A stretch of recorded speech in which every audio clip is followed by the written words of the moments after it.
Halo, selamat malam karena saya sekarang live malam hari untuk merekam Faiz Perjuangan Video Jurnal, sebuah rekaman yang akan berisi tentang sebuah eh, ungkapan, ide, pemikiran saya tentang beberapa hal yang mungkin entah bisa menginspirasi atau enggak, tapi yang pasti saya pengen mengungkapkan aja apa yang saya rasakan, saya alami, dan pengen saya omongkan.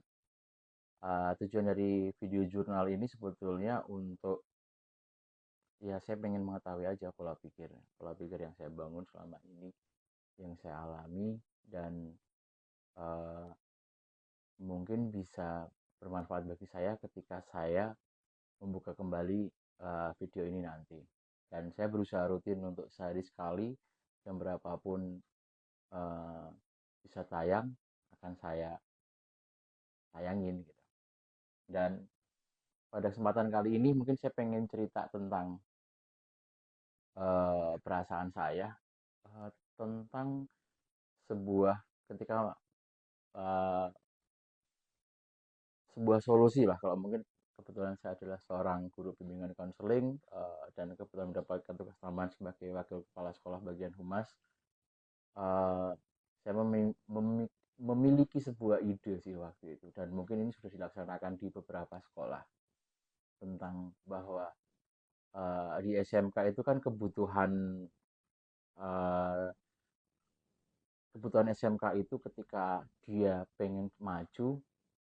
Saya jadi mengingat beberapa tahun lalu saya ikut training BIMTEK Pusat Kerja Khusus. Waktu itu kalau nggak salah materinya adalah kepala sekolah mana saya lupa ya, tapi ibu-ibu waktu itu dia pernah mengatakan bahwa SMK yang berhasil adalah ketika uh, tamatannya, lulusannya itu uh, tamatannya itu dia 100% terserap di dunia kerja. Nah, waktu itu memang orientasi konsep PMB atau pekerja melanjutkan studi dan wirausaha memang belum muncul, walaupun eh, pernyataan bahwa siswa SMK itu bisa eh, selain bekerja juga bisa melanjutkan studi. Konsep PMB-nya waktu itu belum. Nah, kembali ke belakang ini, beberapa akhir-akhir tahun ini, bahwa banyak orang menyatakan bahwa eh, ada degradasi karakter, degradasi moral yang dialami oleh anak-anak pada saat ini, terutama di katanya generasi alpha atau generasi Z, zilenial, di mana mereka di luar tampak kuat, tapi di dalam uh, penyek. Kalau ada istilahnya pasti generasi strawberry gitu. Uh, dan menurut beberapa bacaan yang saya dapatkan, bahwa mereka mungkin dibesarkan di lingkungan-lingkungan yang memang kurang mendukung dengan apa cita-cita mereka atau harapan mereka. Harapannya itu bisa jadi harapan diri mereka sendiri atau harapan orang lain. Nah, dari situ muncul, halo Mas Anton. Dari situ muncul ya bahwa ketika kita eh, sebagai guru, dengan kondisi melihat generasi sekarang, perlu diperlukan inovasi-inovasi yang memang bertujuan untuk membangun karakter. Nah, ini berkaitan dengan cerita apa yang saya alami hari ini, bahwa di tempat saya kebetulan di SMK Negeri 3 Jogja hari ini eh, mengadakan pelantikan taruna angkatan kedua. Jadi, aduh, ada Ruhuli juga lagi. Jadi pada hari ini kami ada pelantikan taruna. Eh, jadi pelantikan taruna ini adalah sebuah tujuan akhir, apa ya, eh, puncak dari program ketarunaan yang dibangun oleh SMA Negeri 3 Yogyakarta yang sudah berjalan selama 2 tahun ini. Program taruna, halo Mas penyimak. Oke, Ruhuli, terima kasih. Eh, program ketarunaan yang dilakukan SMK 3, mungkin ketika orang mendengar kata taruna, identiknya udah pasti udah ke arah militer gitu loh. Mungkin di SMA ada Taruna Nusantara, kemudian dan banyak hal lah. Orang langsung mengasosiasikan ke militer. Padahal kalau kita tarik tarik lebih panjang, konsep taruna itu kan sebetulnya hanya istilah untuk menyebut seorang pemuda gitu ya. Karang Taruna, nggak mungkin kan Karang Taruna militer kayak gitu. Itu salah satu apologinya kayak gitu. Uh, Kenapa ada program ketarunaan di SMK 3? Awalnya mungkin lebih lebih tepatnya program ketarunaan ini tujuannya untuk menjawab tantangan industri atau tantangan kebutuhan kebutuhan industri, bahwa mereka selalu mengatakan bahwa uh, mereka itu, ini dengan bahasa saya ya, bukan bahasa mereka, industri nggak butuh orang pinter gitu, mereka cuma butuh orang yang mau diatur, mau belajar, punya inisiatif, jujur, disiplin. Nah itu base itu menurut saya ada di, dan menurut teman-teman ya dia penggagasnya ini, eh, Taruna adalah salah satu kunci jawaban itu. Taruna menjadi salah satu program kegiatan yang menjadi, kan momentum-momentum itu, 5 hal itu kita tanamkan kepada mereka. Makanya di SMK 3 konsep ketarunaannya tidak tidak seperti militer, mungkin di Akmil dan sebagainya itu, tapi yang kita ambil adalah kesamaptaan dan baris berbaris ya. Rasionalisasinya mungkin ya, kesamaptaan itu kan olah fisik ya sebetulnya, push up, sit up, eh, olahraga lah intinya. Dan sebetulnya memang di usia-usia pertumbuhan olahraga itu sangat penting banget gitu loh. Dan itu terbukti sama saya. Dulu saya gendut banget gitu loh. Tapi sekarang ya lumayan lumayan langsing lah. Ruhuli dan Anton bisa menjadi saksi. Eh, Intinya bahwa ketika anak beraktivitas dengan memiliki kegiatan yang cukup, aktivitas fisiknya. Jadi makanya di kesamaptaan di SMK 3 ada namanya push up, ada sit up, kemudian apa ya, pull up, kemudian lari, itu menjadi salah satu basic dari kegiatan ketarunaan. Itu satu. Kedua, baris berbaris. Baris berbaris, ada ahli digital marketing, Agung Otka. Jadi kembali ke laptop saya ya. Uh, Dalam baris berbaris yang diambil itu adalah kebersamaannya. Jadi dalam proses baris berbaris, menurut kami, proses pelaksanaan baris berbaris akan menunjukkan kekompakan, teammate gitu loh. Salah satu yang kita ambil adalah teammate-nya. Bagaimana kita bisa menyesuaikan dengan teman teman dalam satu barisan yang ya kita harus saling menguatkan, tujuannya kayak gitu. Itu baris berbaris ya. Nah, kalau esensi terakhirnya juga pasti akan menunjukkan kekompakan dan kemudian juga kebersamaan, itu akan bisa ditunjukkan di baris berbaris. Dua. Terus kemudian ketiga ada namanya posturisasi. Jadi setiap saat, setiap seminggu sekali atau sebulan sekali memang ada posturisasi tubuh. Jadi ngecek kondisi tubuhnya kayak apa. Hitung berat badannya, kemudian lengannya, secara kondisi fisiknya, apakah ada yang lain. Nanti jika misalnya ada kondisi yang luar biasa dengan kondisi tubuhnya, pasti akan ada penanganan yang lainnya. Itu posturisasi. Kemudian ada kerohanian. Nah, kerohanian tetap nggak bisa dilepaskan sih menurut saya. Bahwa penguatan dasar, jangan kaget loh, mungkin yang muslim itu eh, ketemu anak diajak Al-Fatihah nggak bisa gitu. Terus sholatnya gimana gitu loh. Doa doa sholat aja belum bisa itu ada. Bahkan yang belum bisa baca Al-Quran itu ada gitu loh. Nah itu salah satu dari konsep kerohaniannya kayak gitu. Selain baca tulis Al-Quran, memahami Pak hafal surat pendek, kemudian paham tentang ya fikih-fikihnya lah, mungkin aturan-aturannya itu eh, menjadi penting di dalam kegiatan kerohaniannya. Nah, terakhir kemudian ada materi ruang. Nah, ini yang materi ruang ini sebetulnya adalah kunci dari program ketarunaan di SMK 3. Dalam materi ruang ini, sekolah bisa memberikan materi-materi tentang banyak hal yang mendukung tujuan dari kegiatan atau menjawab tuntutan industri tersebut.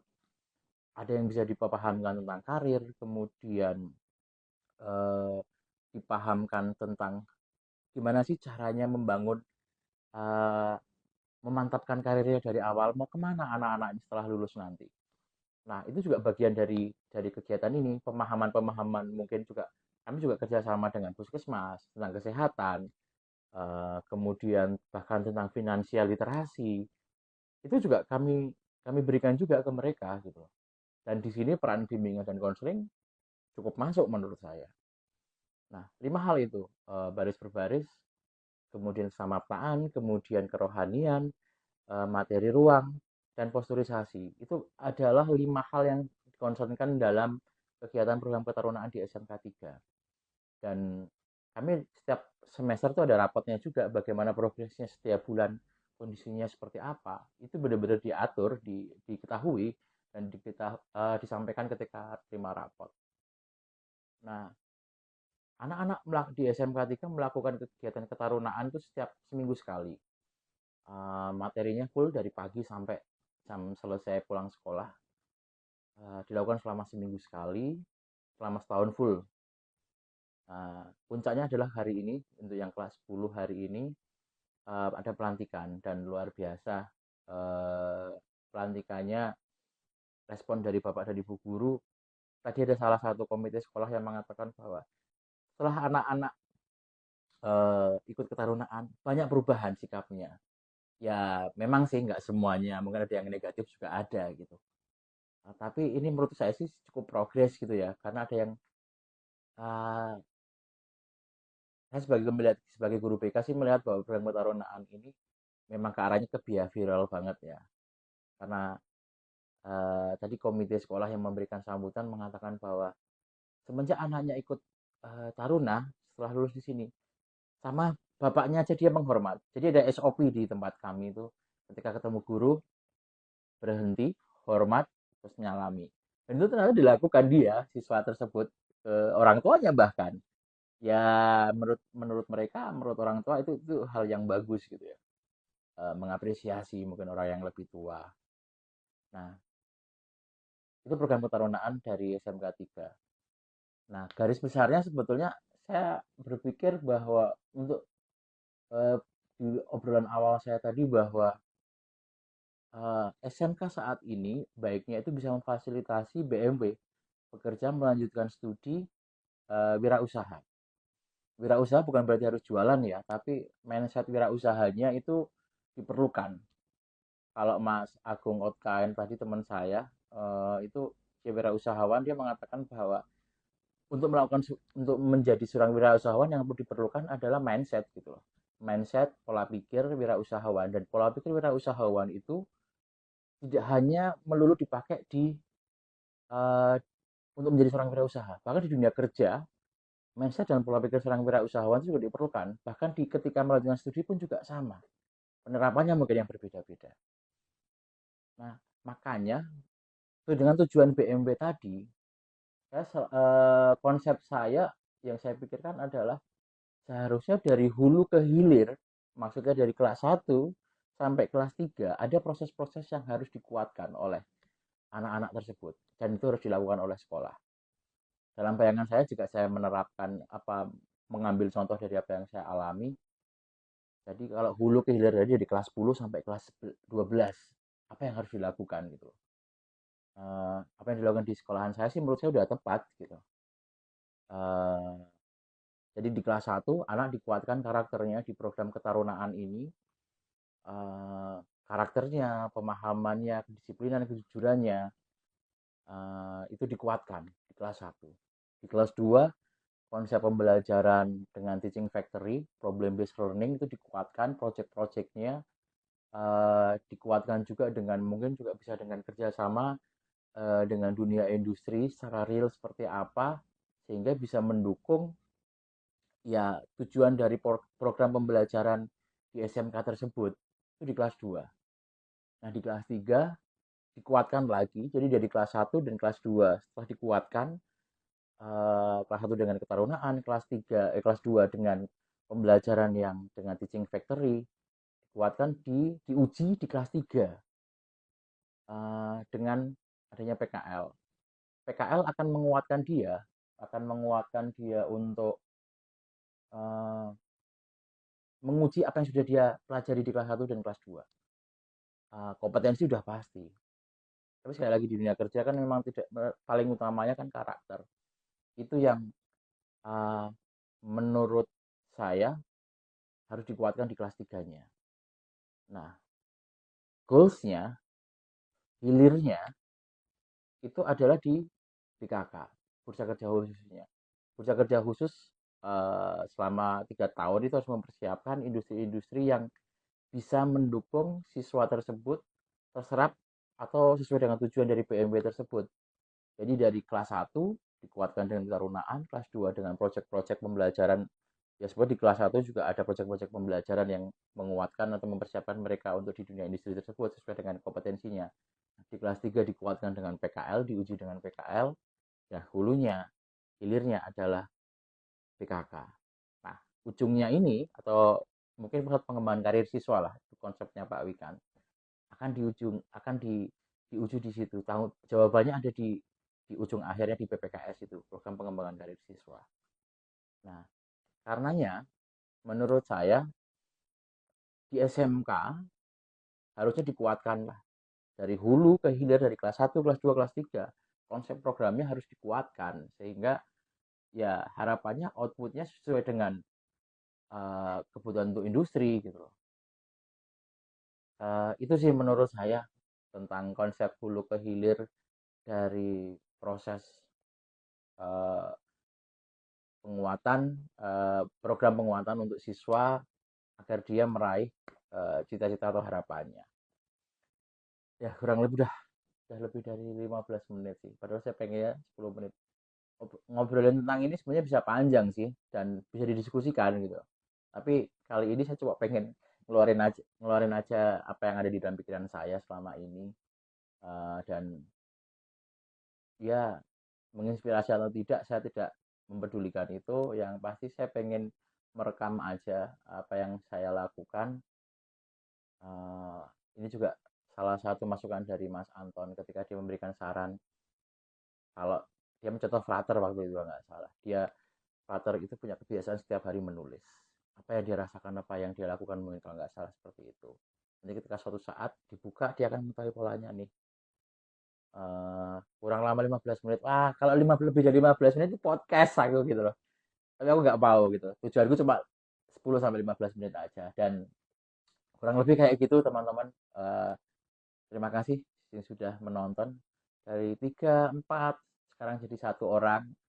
Terima kasih semuanya. Next kapan-kapan saya pengen mungkin bikin podcast di podcast ngalor ngidul dengan teman-teman saya di Spotify, ada di YouTube nggak update, Spotify yang paling update.